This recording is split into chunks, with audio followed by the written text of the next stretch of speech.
할렐루야. 반갑습니다. 제가 목소리가 그래도 꽤 괜찮은 목사인데 신년 첫 주일부터 목소리가 여러분이 좀 불편할 정도가 되었습니다. 감기가 걸린 것은 아니고 왜 그럴까? 제가 어제 아침부터 이 목소리가 완전히 잠겼던 거예요. 왜 그런가 했더니 제가 금요 기도회 때 너무 좀 세게 했나? 너무 오래 했나? 이런 생각이 드는 거예요. 그래서 그럼 살살 할 걸, 목소리를 좀 아껴볼 걸 이러면서 그래도 신년 첫 주일인데 좀 목소리가 좀 이렇게 은혜스러워야 이렇게 제가 쩌렁쩌렁 그렇게 까랑까랑한 목소리보다는 그래도 신년 첫 주일이니까 조금 이렇게 조금 된 소리도 나고 쉰 소리도 나고 그러면은 조금 은혜가 있어 보이는 것 같아서 여러분이 그런 마음을 가지고 함께 또한 이 시간 말씀을 들으면 좋겠습니다. 2025년을 맞이했고요. 오늘 신년 첫 주일, 오늘 주님의 전에서 기쁨으로 예배드리는 우리 모든 성도님들 주님의 이름으로 또 환영하고 축복합니다. 또 날씨로는 좀 미끄럽죠. 갑자기 또 눈이 와가지고 미끄러운데 그런데도 불구하고 또 이렇게 주일 또한 신년 첫 주일 또한 예배드리기 위하여 오신 것 정말 진심으로 감사를 드립니다. 신년 첫 주일 예배드리는 우리 모든 성도님들 2025년 하나님께서 베푸시는 크신 은혜와 복을 충만하게 받으시는 은혜가 있기를 주님의 이름으로 축원합니다. 새해에는 영적으로나 또 육적으로나 하나님이 주시는 복을 많이 받고 또 하나님이 지켜주시는 임마누엘 또 여호와 샬롬 또 평강이 가득하고 또 육신의 건강도 하나님께서 지켜주시는 은혜가 있기를 소원합니다. 우리 옆 사람하고 한번 인사합시다. 새해를 축복합니다. 잘 오셨습니다. 큰 은혜 받읍시다.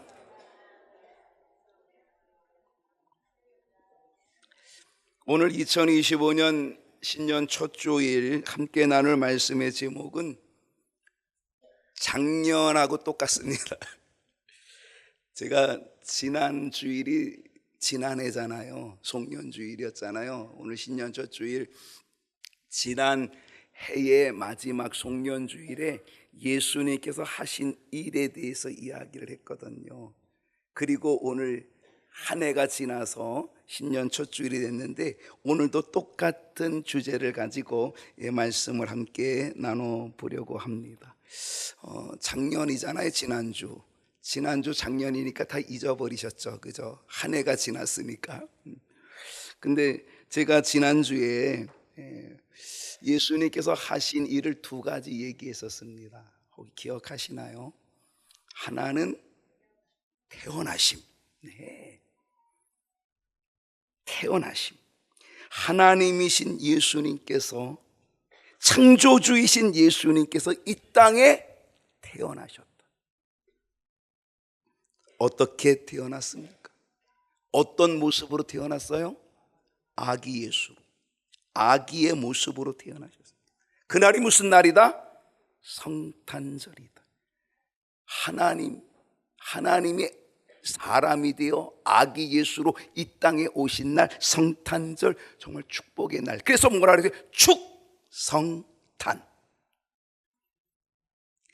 사람의 모습으로, 우리와 똑같은 이 사람의 모습으로 우리가 아기로 태어나듯이 우리 주님도 아기로 태어나셨다. 왜?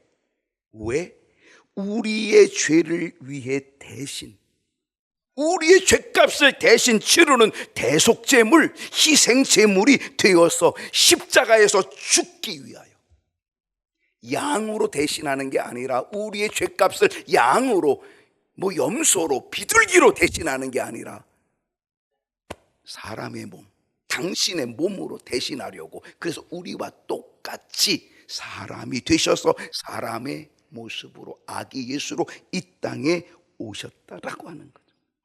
그 희생의 핏값으로 인하여 우리를 용서하시고 죄에서 죽음에서 심판에서 우리를 건져내시려고 우리를 구원해 주시기 위하여 주님이 사람으로 아기 예수로 이 땅에 오셨다. 하나님의 자녀 되는 은혜를 주시고 하나님의 백성 되는 은혜를 주시려고 우리 주님이 하나님이 하늘 영광 버리시고 이 땅에 태어나셨다. 이게 성탄절이에요. 주님이 하신 일은 태어나셨다. 그리고 우리에게 구원을 주신 이 구원의 기쁨, 이 구원의 감격, 이 구속의 은혜, 여러분이 믿고 감사하며 살아가시기를 축복합니다. 예수님이 하신 일 두 번째는 뭐였어요? 세례를 받았다. 제가 지난주에 세례받은 이야기를 아주 길게 했습니다. 세례. 예수님은 회개의 세례를 받으실 필요가 없는 하나님이시고 죄가 없는 하나님이시지만 예수님은 세례 요한에게 자청하여서 세례를 받으셨다. 왜? 세례의 모범을 보여주시기 위해서. 그리고 세례가 무엇인지를 가르쳐 주기 위하여 예수님이 세례를 받으셨다. 그리고 이 세례를 받음을 통하여 예수님이 어떤 분인지를 당신 스스로가 증거해 주셨다. 내가 세례 받았을 때 여러분이 세례 받았던 그때를 기억해 보자 그랬습니다. 그때 어떤 은혜가 있었는지를 기억해 보자. 예수님이 세례 받으셨을 때처럼 여러분이 세례 받을 때도 분명 하늘 문이 열렸으리라. 믿으시나요? 내가 세례 받을 때는 하늘 문이 안 열렸나요? 열렸습니다. 여러분이 못 본 거예요. 하늘 문이 열렸습니다. 여러분이 세례 받을 때에 하늘 문이 열리고 예수님이 세례 받을 때 성령이 비둘기같이 임하고 그리고 말씀이 임하여서 이는 내 사랑하는 아들이다 내가 기뻐하노라라고 하는 그 음성이 들려왔던 것처럼 여러분 세례 받을 때도 하늘 문이 열리고 여러분 하늘의 음성이 여러분에게 있은 줄로 믿습니다. 하나님이 얼마나 기뻐하셨을까? 세례 받는 여러분의 모습을 하나님이 얼마나 기뻐하셨을까요? 야, 내 백성이 됐구나. 야, 내 자녀가 됐구나. 하나님이 얼마나 기뻐하셨겠냐 말이죠. 내가 세례받은 그 세례를 기억하고 다시금 물로 세례받은 그 물이 이제는 그 물이 뭐다? 나의 장례식이고 나의 죽음이다.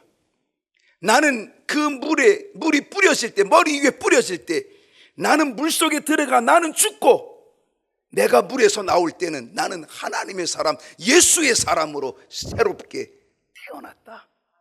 이게 세례다. 더 나아가서 물로써 죄를 씻어주는 물로써 뿐 아니라 물세례뿐 아니라 내 뒤에 오시는 분은 너에게 성령을 주시리라 했던 것처럼 능력의 그리스도인으로 살아갈 수 있도록 역사하시는 성령 세례, 우리 주님이 주시는 성령 세례, 2025년 이 성령 세례, 성령 충만함으로 더욱 힘차게 전진하는 저와 여러분이 될 수 있기를 축복합니다. 오늘 연속하여서 예수님이 하신 일 제2 번째 2탄을 이야기합니다. 오늘 함께 나눌 말씀의 주제도 똑같습니다. 예수님께서 하신 일이 무엇일까요?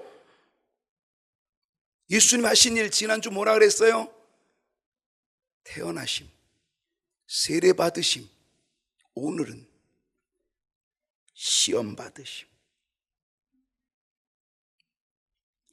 예수님이 이 땅에 오셨습니다. 탄생하셨습니다. 축성탄되었습니다. 구원자로 오셨으니 얼마나 기쁩니까? 얼마나 감사합니까? 축복의 성탄, 축제의 기쁨의 성탄.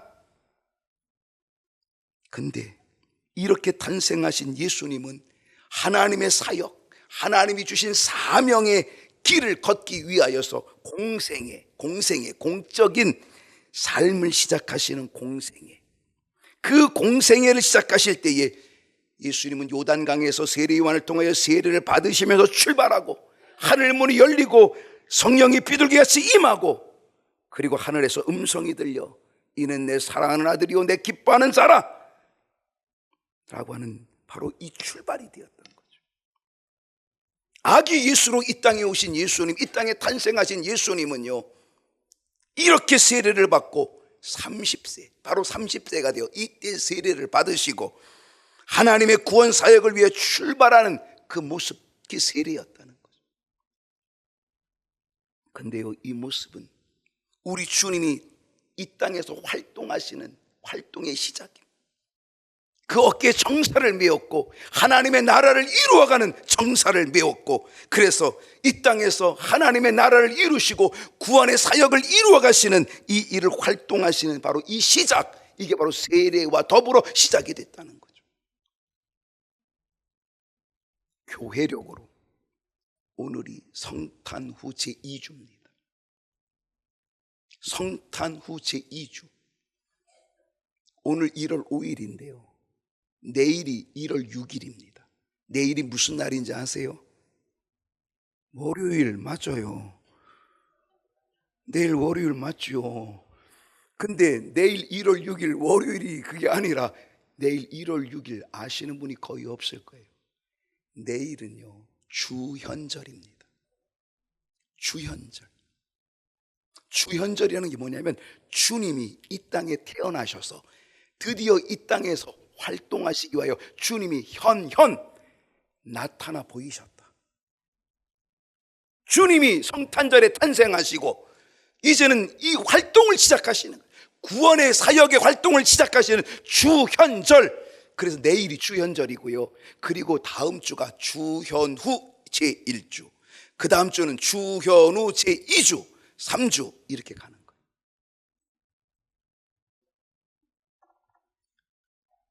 세례와 더불어 성령이 임하고 하나님의 음성이 들려온과 더불어 주님은 이 땅에서 구원자로 나타나 보여주시고 활동하기 시작했다는 거예요.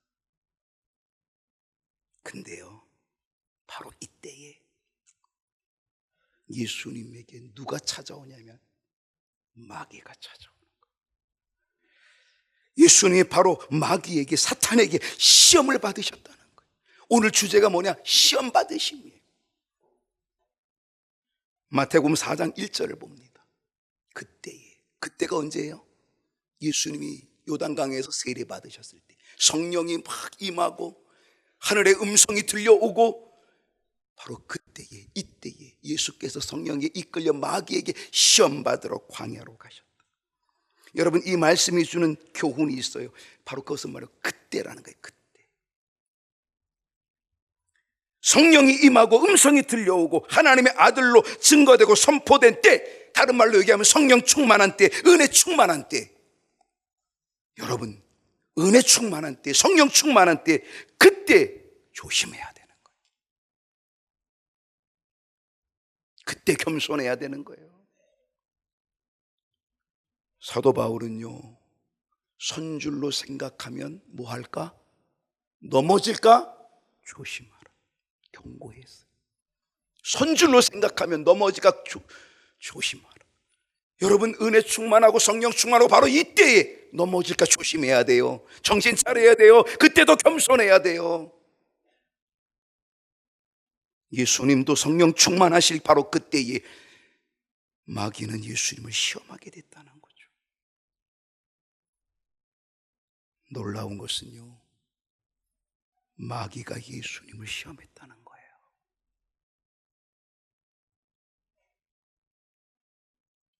여러분, 성경에서 예수님을 뭐라고 부르냐면 예수님의 이름이 여러 가지로 불려져요.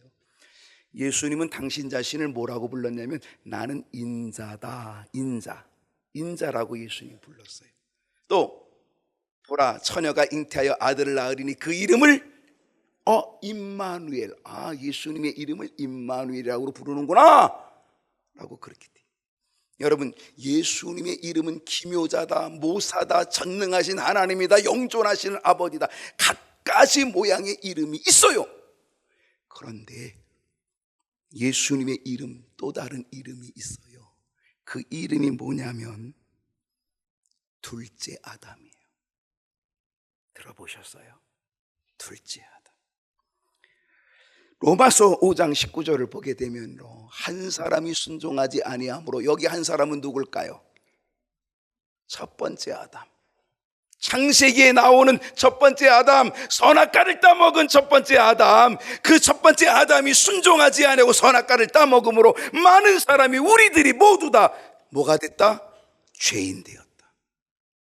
그런데 한 사람이 순종하심으로, 여기 한 사람은 누구예요? 둘째 아담. 둘째 아담이신 예수님께서 십자가에서 순종하여 죽으심으로 많은 사람, 저와 여러분 의인 되게 만들어 주신 줄로 믿습니다. 은혜죠, 은혜. 고린도전서 15장 45절을 보면 기록된 바 첫사람 아담은, 첫사람 첫째 아담, 첫 번째 아담, 창세기 때 선악과를 따먹은 이 첫 번째 아담은 생명이 되었다. 하나님은 아담을 통해서 우리에게 생명을 줬어요. 육신의 생명. 그래서 아담의 후손, 아담의 후손, 이런 생명을 줬어요. 그러나 마지막 아담, 둘째 아담은 살려주는 영, 예수님은 우리에게 영을 주셨다. 생명, 영원히 사는 영을 주신 줄로 믿습니다. 마귀는요, 첫째 아담을 공격했습니다. 첫째 아담을 시험했습니다. 첫째 아담을 유혹했습니다. 그리고는 끝내 첫째 아담과 하와를 어떻게 해서요? 첫째 아담을 선악과를 따먹게 만들어 버렸고, 그리고 첫째 아담을 쓰러뜨렸다는 거예요. 누가? 마귀가. 그런데 이 마귀는요, 둘째 아담으로 이 땅에 태어나신 우리 주님을 또 공격하는 거예요. 또 공격하는 거예요. 내가 첫째 아담을 쓰러뜨린 것처럼, 선악과를 따먹게 한 것처럼, 내가 이번에는 둘째 아담으로 내가 예수, 둘째 아담도 내가 공격해서 시험을 줘가지고 쓰러뜨려야 되겠다.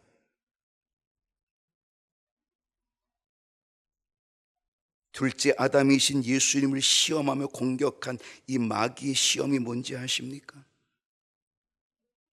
놀랍게도 마귀의 시험은 첫째 아담을 공격했던 그 시험과 똑같다는 거예요. 참 기가 막힙니다. 첫째 아담을 공격할 때나 둘째 아담이신 예수님을 공격할 때나 마귀가 쓰는 무기는 똑같다는 거예요. 그렇다면 마귀가 우리를 공격할 때, 마귀가 우리에게 시험할 때, 마귀가 우리를 유혹할 때에 마귀가 쓰는 무기도 뭐하다? 똑같다. 무슨 말인지 아세요? 똑같다. 시험을 받으신 예수님, 그리고 시험을 이기신 예수님, 우리가 그것을 보고, 오늘 시험 받으셨어. 예수님 뭐 하셨다? 시험 받으셨어. 그 시험 받으신, 그러면서 그 시험을 이겨내신 우리 주님을 우리가 보고, 우리가 배우면서 이제 우리도 반드시 똑같이 우리에게 시험을 줄 이 마귀, 이 사단의 권세, 첫 번째 아담처럼 쓰러지고 정복당하지 말고 두 번째 아담이신 예수님이 이기신 것처럼, 승리하신 것처럼 승리하는 은혜가 있기를 주님의 이름으로 축원합니다. 마귀는 어떻게 예수님을 시험하였을까요? 자, 마귀는 예수님을 어떻게 시험하였을까? 마귀가 예수님을 몇 번 시험했죠? 몇 가지로? 그건 아세요? 3가지. 오늘 3가지 얘기하면 여러분이 너무 앉아있기 힘들 것 같아서 제가 오늘 한 가지만 얘기하겠습니다. 마귀는 예수님을 어떻게 시험하였을까? 그 한 가지, 첫 번째는 뭐다? 육신의 종욕. 이거는요, 아담을 공격한 거와 똑같고, 예수님을 공격한 거와 똑같고, 우리를 공격하는 거와 똑같아. 육신의 종욕. 이게 사탄의 무기예요. 마태복음 4장 2절을 보겠습니다. 40일을 밤낮으로 금식하신 후에 예수님이 어떻게 하셨어요? 줄이셨어요. 여러분, 하루만 배고파도, 아니 하루만 굶어도 어때요? 배가 꼬르륵 해요. 일주일이 금식이 되고 우리 일주일 밥 못 먹으면 어떻게 돼요? 이게 다 뭐로 보일까요? 먹을 거로 보여요. 40일을 금식하면 어떻게 되겠어요? 40일을 금식하면. 예수님은 40일을 금식하셨습니다. 그러면서 하나님 아버지와 깊은 교제를 가지셨습니다. 육적으로는 정말 배고프고 육적으로는 너무 힘들지만, 그런데 예수님은 40일 동안 금식하시면서 하나님 아버지와 독대하면서 깊은 관계 교제를 맺고 계셨다는 사실이죠. 왜? 이제 예수님이 공생애를 시작합니다. 세례를 받으시고 공생애를 시작합니다.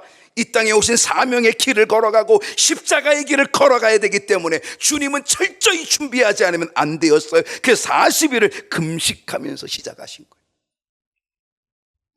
너무 중요한 시점이고 너무 중요한 시간이었거든요.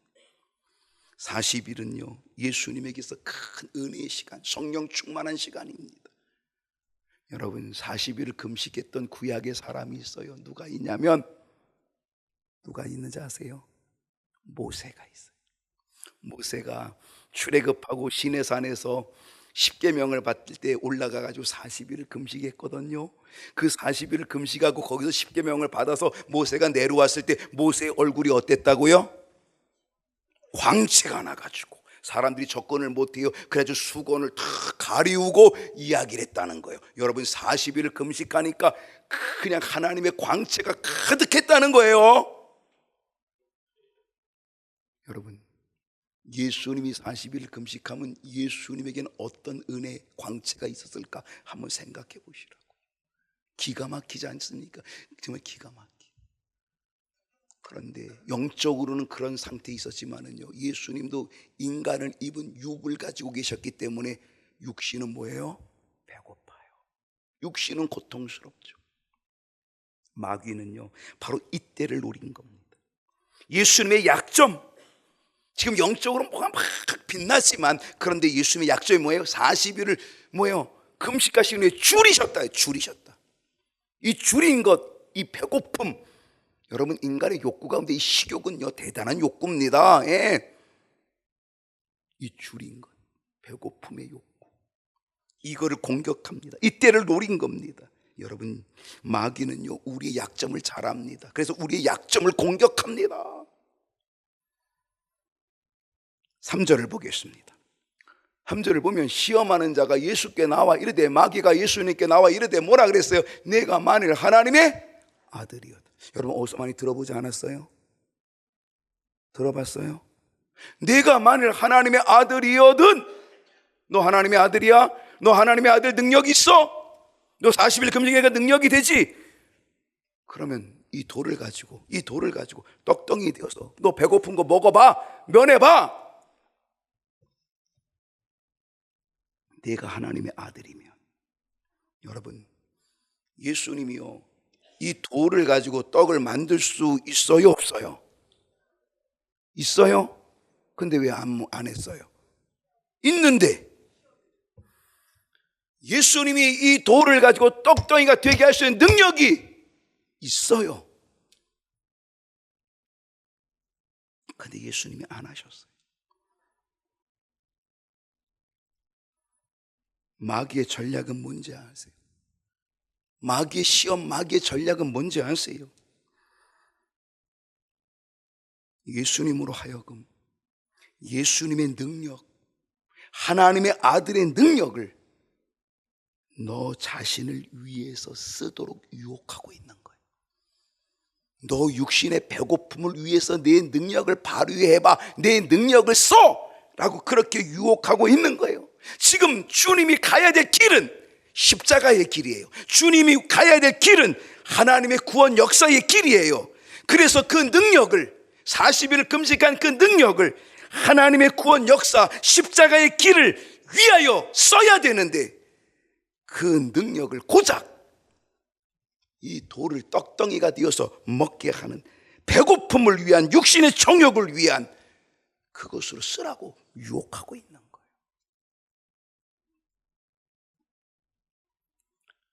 마태복음 27장 40절을 보면요, 다 같이 한번 읽어주실까요? 시작.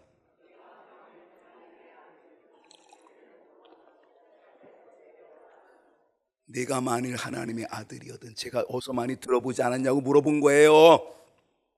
내가 만일 하나님의 아들이거든, 여러분, 예수님이 십자가 지시고 지금 그 피 흘리고 지금 고통 중에 계시고 있을 그때에 그 십자가 밑에 있는 사람들이 예수님을 조롱합니다. 그러면서 뭐라 그래요? 내가 하나님의 아들이야, 내가 그렇게 능력이 많어, 내가 무리를 거둔 하나님의 아들이야, 내가 오병이의 기적을 일으킨 하나님의 아들이야, 그 내가 하나님의 아들 능력이 있어. 그렇다면 너 거기서 내 자신을 구원하고 십자가에서 한번 뛰어내려와 봐. 그러면 내가 믿어볼게, 내가 믿어줄게. 내가 하나님의 아들이거든, 내가 하나님의 아들이거든. 여러분, 예수님이 십자가에서 내려오실 능력이 있어요, 없어요? 있어요, 없어요? 있어요. 하셨어요, 안 하셨어요? 안 하셨어요. 왜? 우리 주님은 십자가에서 내려올 능력이 있어요. 근데 십자가에서 내려오면 우리 주님은 자기 자신을, 죽지 않고 자기 자신은 구원할 수 있지만 우리들을 구원할 수가 없어요. 우리들을 구원할 수가 없어. 당신 자신은 구원할 수 있지만 우리를 구원할 수가 없어. 그 주님은 그 능력이 있음에도 불구하고 주님은 끝까지 십자가를 지고 우리 대신 죽으신 줄로 믿습니다. 마귀의 전략은요, 예수님으로 하여금 예수님의 능력을, 하나님의 아들의 능력을 자신을 위해서, 자신의 정욕을 위해서 쓰게끔 유혹하고 있다는 거예요.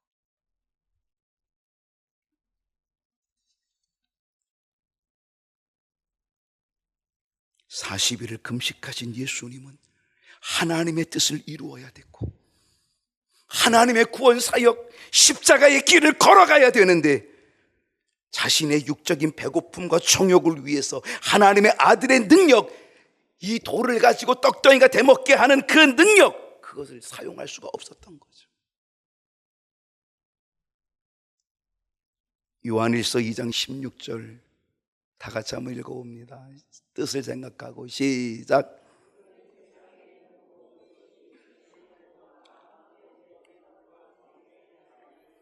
여러분, 이 세상에 있는 모든 게, 우리의 모든 게 뭐예요? 이 우리의 인생의 모든 시험거리가, 우리의 모든 인생의 문제들이 어디에 있다? 육신의 정욕, 안목의 정욕, 이생의 자랑. 이 세 가지, 이것이 바로 사탄이 아담과 하와를 공격한 거고, 이 세 가지가 우리 주님을 공격한 것이고, 이 세 가지가 오늘도 여전히 마귀는 우리를 공격하고 있는 무기라는 거예요. 육신의 정욕, 안목의 정욕, 이생의 자랑. 창세기 3장 1절을 보면요, 뱀이 여자에게, 이 사탄이 하와에게 이렇게 말합니다. 하나님이 참으로 너희에게 동산 모든 나무의 열매를 먹지 말라 했니? 지금 사탄이 하와를 유혹할 때 무엇으로 유혹했는지 아세요? 뭐로 유혹했어요? 먹을 것 가지고 유혹했어요. 먹을 것 가지고. 야, 배고프지? 40일 굶었으니까 얼마나 배고파? 이 돌을 가지고 떡해 먹어. 떡덩이 되게 그 능력 있잖아. 지금 먹을 것을 가지고 유혹하고 있습니다. 이 사탄이 첫 번째 아담을 그리고 하와를 유혹할 때도 똑같아요. 하나님이 참으로 너희에게 동산 모든 나무의 열매를 먹지 말라고 했냐? 먹을 것을 가지고 유혹합니다. 여러분, 우리 인간의 식욕과 탐욕과 탐심은 아주 무섭거든요. 여러분, 하나님이 먹을 것 안 줬나요? 근데 사탄은 하나님이 너 먹을 것 줬니? 안 줬니? 그것은 하와로 하여금 육신의 정욕을 자극하여서, 육신의 탐심을, 탐욕을 자극하여서 육신의 정욕을 시험하고 있었다는 거죠. 결국 육신의 정욕이 일어나기 시작하니까 어떻게 됐습니까?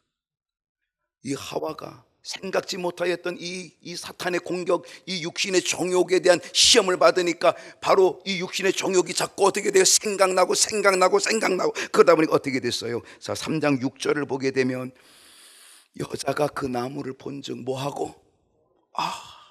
먹을 것, 그래 먹음직스럽고 이게 뭐예요? 육신의 정욕이. 그 다음에 뭐예요? 보암직, 안목의 정욕, 눈으로 보는 안목의 정욕. 지혜롭게 할 만큼 탐스러워, 하나님처럼 될 교만함, 하나님처럼 될 것 같아. 지혜롭게 이생의 자랑, 육신의 정욕과 안목의 정욕과 이생의 자랑, 먹음직하고 보암직하고 지혜롭게 할 만큼 탐스러운 이 세 가지, 이것이 사탄이 우리를 공격하고 있는 시험이라.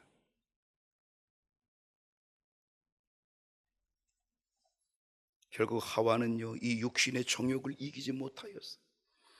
6절 하반절을 보면 여자가 그 열매를 따먹고 자기와 함께 있는 남편에게도 주매 그도 먹은지라. 여러분, 하나님께서 아담과 하와에게 주신 것이 뭘까요? 하나님이 아담과 하와에게 주신 직분이 뭘까요? 사명이 뭘까요? 하나님께서 아담과 하와에게 주신 직분과 사명은 하나님이 창조하신 에덴 동산, 하나님이 창조한 땅 다스려 관리해 사명을 주셨어요. 직분을 주셨어요. 에덴 동산의 모든 나무의 실과를 먹을 수 있도록 허락해 주셨어요. 그리고 늘 동산에 거니시는 하나님과 교제할 수 있도록 은혜와 복을 내려주셨어요. 그런데 딱 한 가지, 선악을 알게 하는 열매, 육신의 정욕을 가지고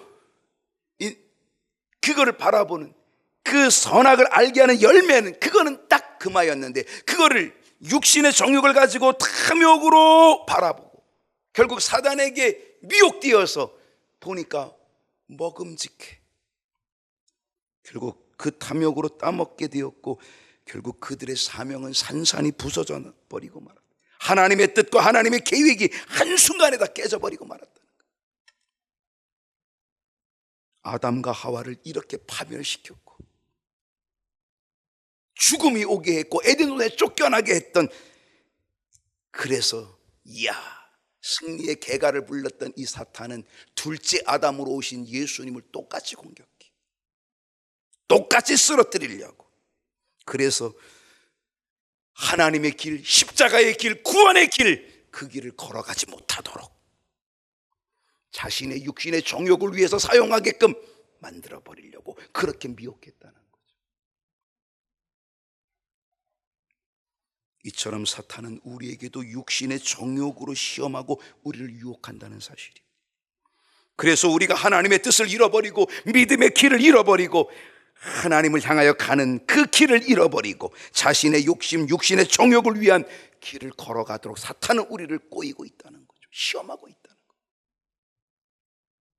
나 자신만을 위한 이기주의, 육신의 정욕을 갖게 하여서 결국 믿음의 길, 교회 공동체가 가야 될 그 길 걷지 못하게 하고 무너뜨려 버린다는 거죠. 주님은 어떻게 이기셨을까요? 마태복음 4장 4절을 보면요, 예수께서 대답하여 이르시되 기록되었으되 사람이 떡으로만 살 것이 아니요 떡으로만. 여기가 중요합니다. 떡으로만.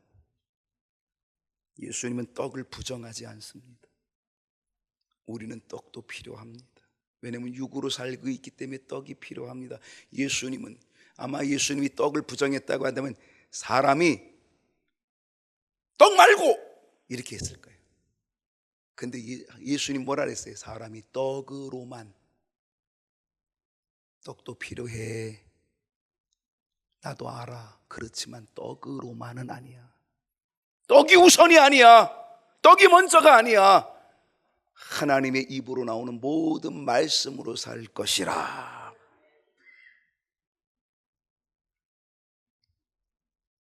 떡에 치우치면, 떡에 집중하면 결국 육신의 정욕에 빠지고 만다는 거예요. 우리는 육에 매여 있기 때문에 우리는 떡도 필요하지만 우리는 영적인 존재임을 잊어서는 안 되고요. 그래서 영적인 떡, 하나님의 말씀이 우선되어야 된다는 사실을 우리 주님이 가르쳐주고 있는